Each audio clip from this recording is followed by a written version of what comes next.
আজকের গল্প ভগবান সর্বত্রই আছেন। গোবিন্দমোহন তার ছেলে গোপালকে প্রত্যেক দিন শোবার আগে গল্প শোনাত। একদিন সে ছেলেকে গল্প শুনিয়ে বলল, বাবা, একটা কথা কখনো ভুলিস না, ভগবান সব জায়গায় আছেন। গোপাল এদিক ওদিক তাকিয়ে বাবাকে জিজ্ঞাসা করল, বাবা, ভগবান সব জায়গাতেই আছেন, কিন্তু তাকে তো আমি দেখতে পাচ্ছি না। গোবিন্দমোহন বললে, আমরা ভগবানকে দেখতে পাই না, কিন্তু উনি সব জায়গায় আছেন আর আমাদের সব কাজ দেখতে পান।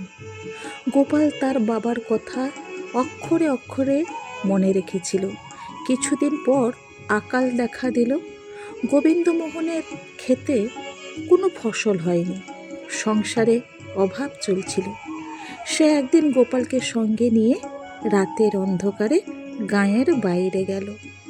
তারপর অপর এক চাষের ক্ষেত থেকে চুরি করে এক বোঝা ধান কেটে নিয়ে আসবে, এই রকম মতলব করল।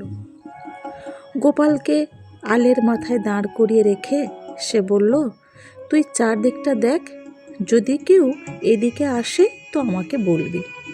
এই বলে গোবিন্দমোহন যেই না ধান কাটতে এসেছে, অমনি গোপাল বলে ওঠে, বাবা থামো।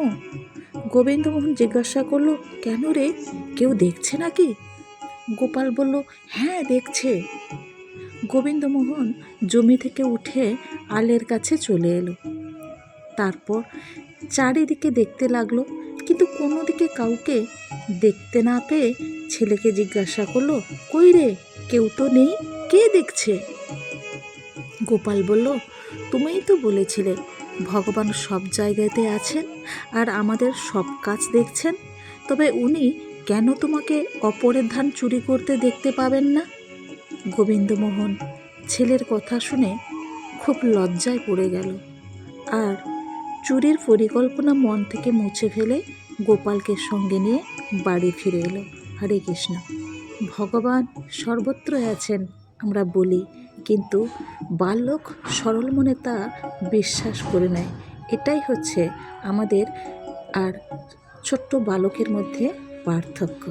বালক সহজ সরল হয়, তাই ভগবানকে সহজে বিশ্বাস করে, এবং আমরা অত্যধিক কঠিন হয়ে পড়ি বাস্তবের সাথে সংগ্রাম করতে।